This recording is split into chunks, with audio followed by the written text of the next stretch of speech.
From fixing fights for the mafia to brutalizing his wives, Jake LaMotta wasn't just a fighter. He was a violent, unpredictable criminal who sold his soul to the mob. And his real story isn't the one Hollywood told you. The truth is far more disturbing, filled with unsettling secrets, scandals, and crimes he could never escape. What you don't know about Jake LaMotta is far worse than what you do. To understand how LaMotta became one of the most feared men in boxing and one of its most hated, we'll have to go right back to where it all began. Nobody ever hurt me in the ring. For some reason or another, I convinced myself so strongly that nobody could hurt me.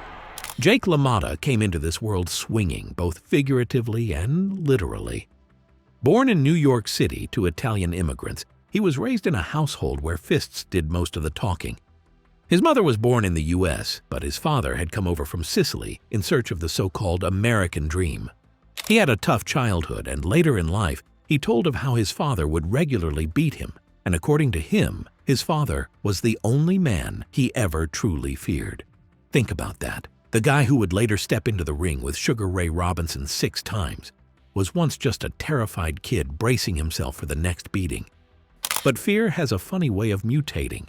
In LaMotta's case, it didn't make him timid. It made him angry, furious even.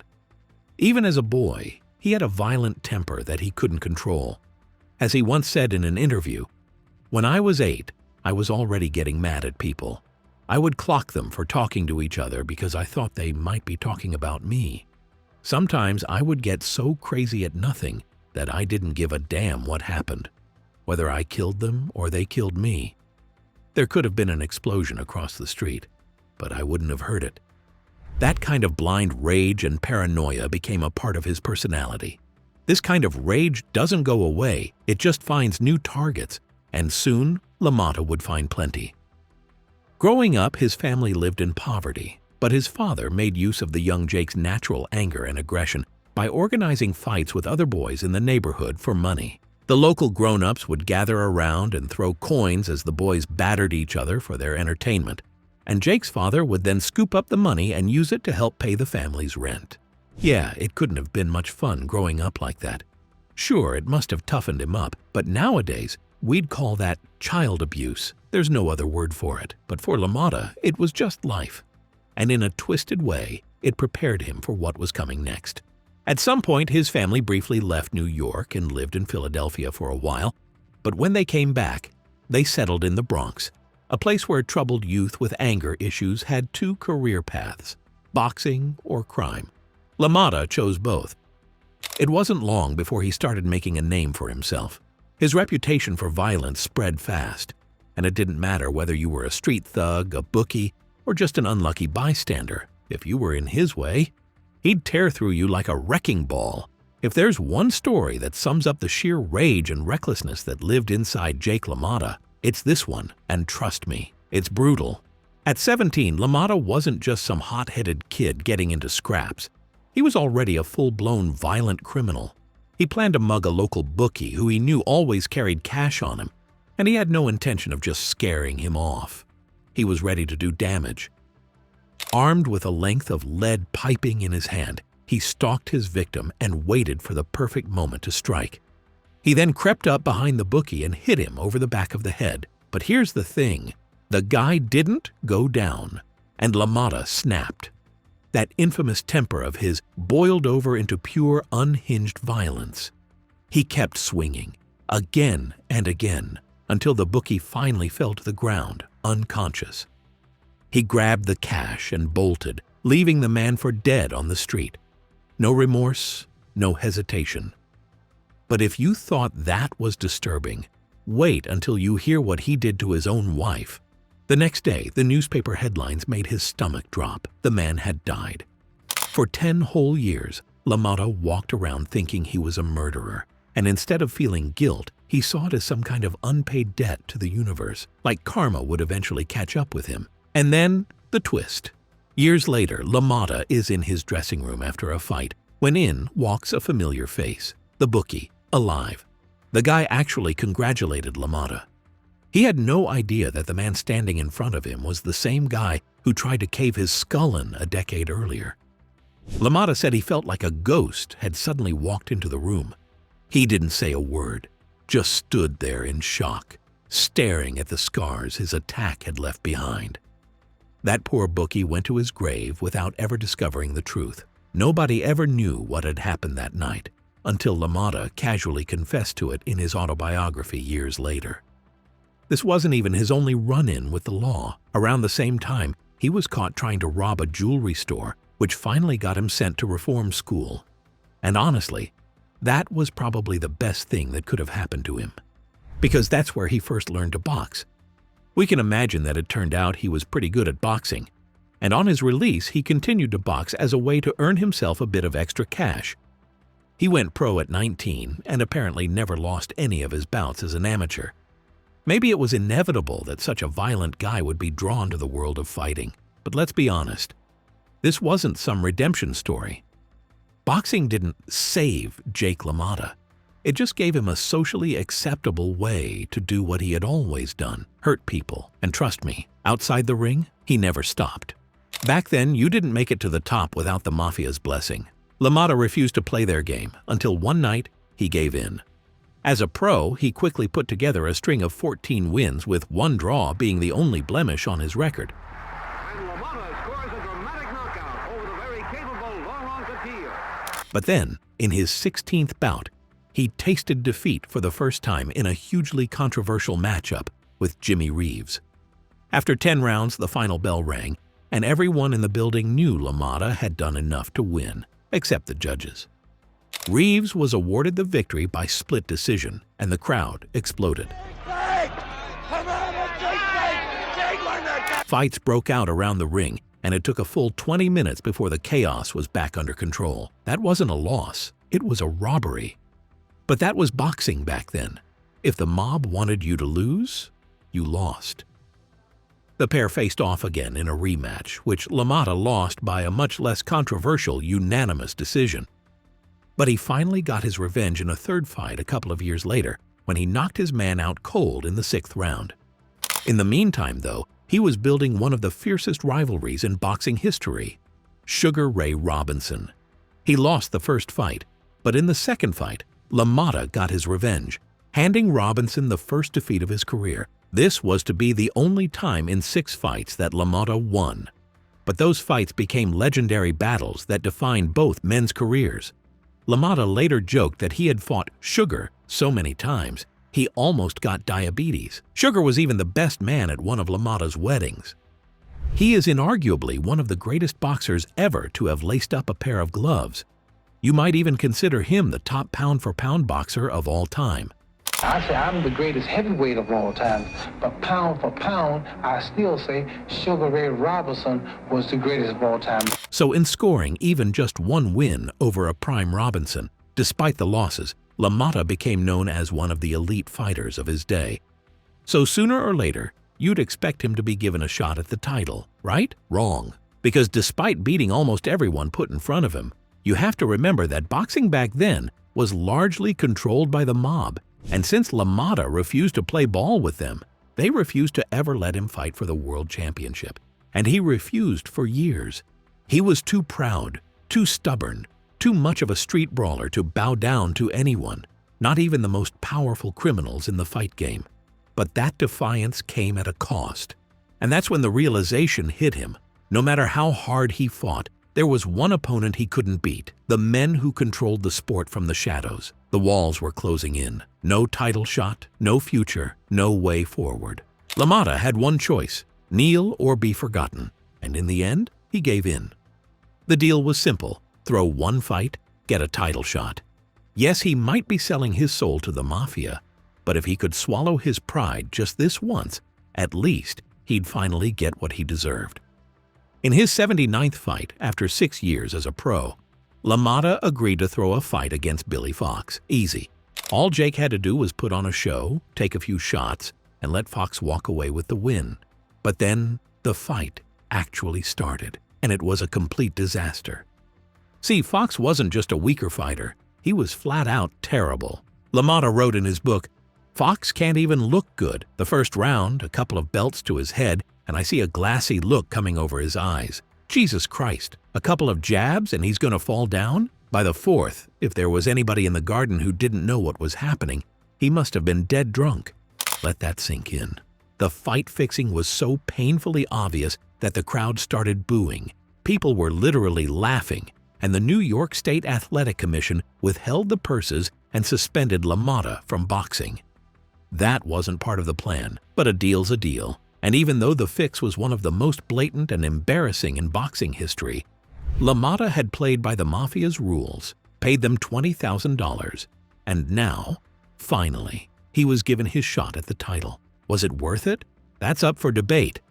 What's certain is that for the rest of his life, LaMotta had to live with the fact that his ticket to the championship came at the cost of his pride, his integrity, and one of the most humiliating nights of his career. His championship fight was against French boxer Marcel Cerdan, who he defeated to become the middleweight champion of the world, and the bad taste left by selling out to the mafia had been replaced by the sweet taste of victory. But something about it felt off. Cerdan wasn't at his best that night. Early in the fight, he dislocated his shoulder, making it less of a war and more of a one-sided beating. A rematch was immediately scheduled, but the pair never met again. Fate had other plans. Cerdan boarded a plane to the U.S. to fight LaMotta for the second time, but he never made it. His plane crashed, killing everyone on board. And just like that, LaMotta's biggest challenger was gone. Instead, he defended his title against Tiberio Mitri and Laurent Dothouil. Now, Dothouil nearly pulled off the upset. LaMotta was down on the scorecards when he managed to produce a near-miraculous knockout with only 13 seconds left on the clock.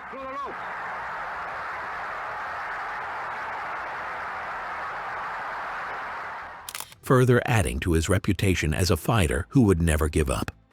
But if you thought that was dramatic, his next fight would make sure no one ever forgot his name. Because who was stepping into the ring next? None other than his old foe, Sugar Ray Robinson, for the sixth and final time. And we all know how that one went, don't we? February 14th, 1951, the night LaMotta walked into a massacre. The bout was scheduled for 15, and as the fight progressed into the later rounds, Robinson began to mercilessly lay into LaMotta. Despite taking severe punishment, in the 12th, LaMotta shouted at Robinson, "You can't do it. You can't put me on the deck." The referee called the fight off in the following round. The fight became known as the St. Valentine's Day Massacre, a one-sided execution that showed the world that, yes, LaMotta was tough, but Robinson was simply on another level.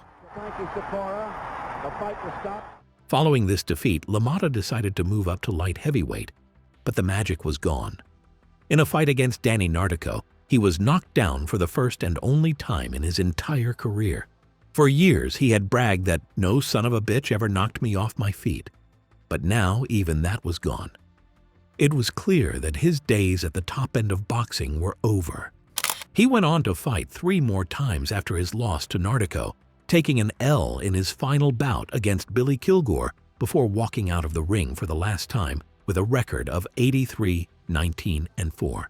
But while his boxing career ended there, the violence outside the ring certainly didn't. Because while fighters feared him inside the ropes, the people he supposedly loved the most feared him even more. Jake LaMotta wasn't just a violent man in the ring. He was a violent man, period. He was married 7 times, and if there was one thing all his wives had in common, it was that they were terrified of him. Take this disgusting incident with his wife, Vicky. One time, he became convinced, with no real evidence, that she was having an affair with his best friend Pete. So he drove home, beat the hell out of her, and then drove to Pete's workplace and beat the hell out of him too. The worst part? There's no real proof that Vicky or Pete did anything wrong. It's more likely that LaMotta's violent actions were driven solely by his uncontrollable jealousy and paranoia. Yeah, we already said that this was a part of his makeup from when he was just a child, and the passing of the years didn't seem to make things any better. If anything, he only got worse as he aged. What a scumbag, huh? Nobody needs friends like this, and after that day, his so-called best friend Pete didn't speak to him again for the next 10 years. Not exactly surprising either. What's more surprising is that Pete ever spoke to him again at all. But what's even more shocking is that LaMotta never seemed to show any remorse for the way he treated people. He never admitted to being in the wrong. Instead, he blamed everyone but himself.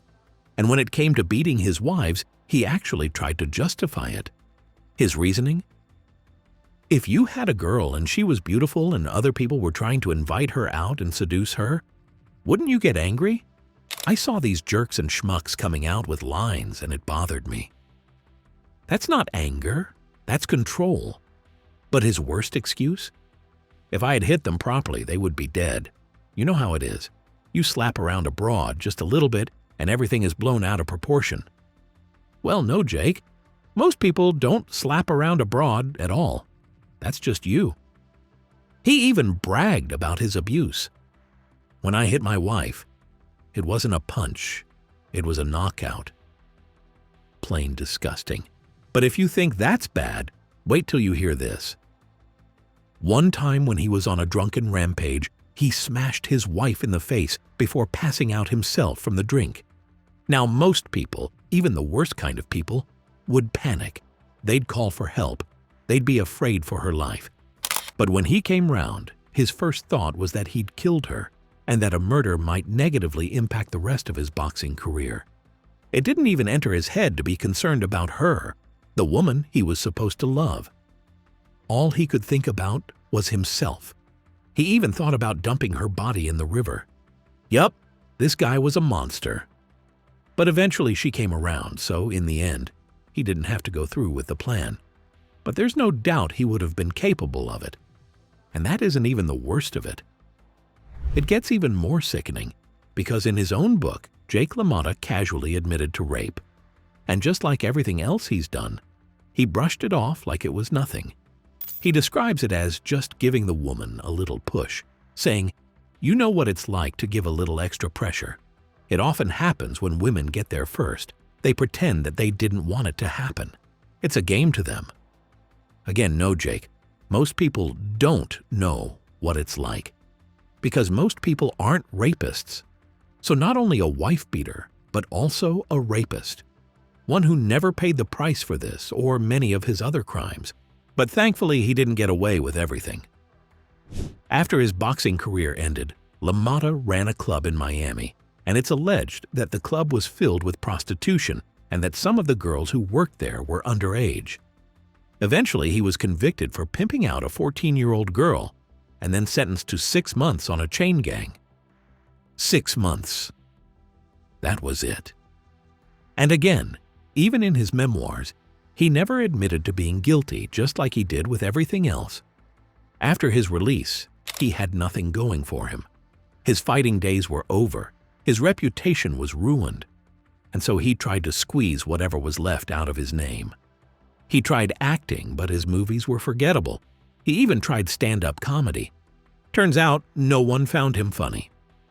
By this point, the once feared and formidable Jake LaMotta had hit rock bottom and was barely making ends meet. But that's when he had the idea of writing a book about his life. That book then became the classic boxing film, Raging Bull.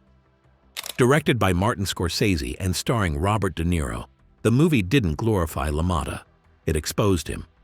It doesn't shy away from telling the truth about his life, and some people questioned why LaMotta would want to be involved in such an unflattering project.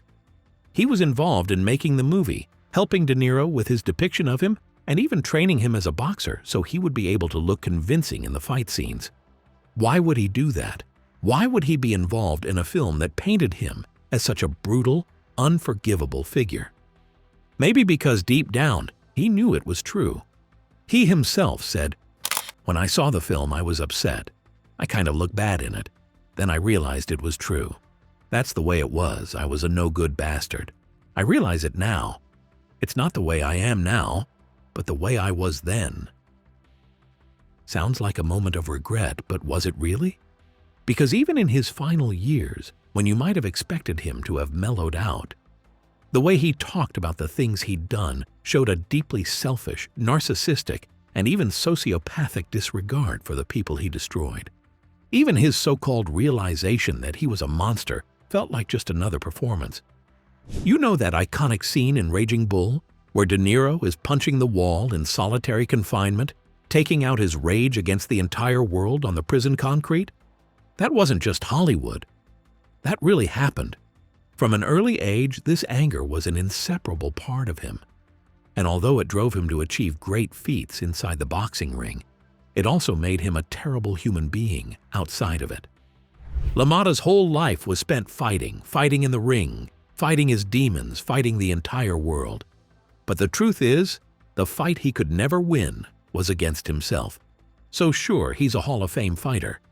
But he's also just about one of the worst people ever to be involved in the sport of boxing, and that's really saying something. So, what do you think?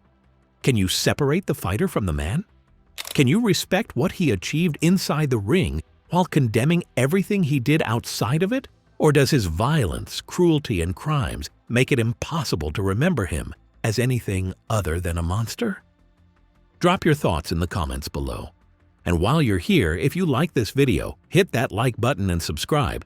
It really helps the channel keep making more boxing content like this. See you in the next one.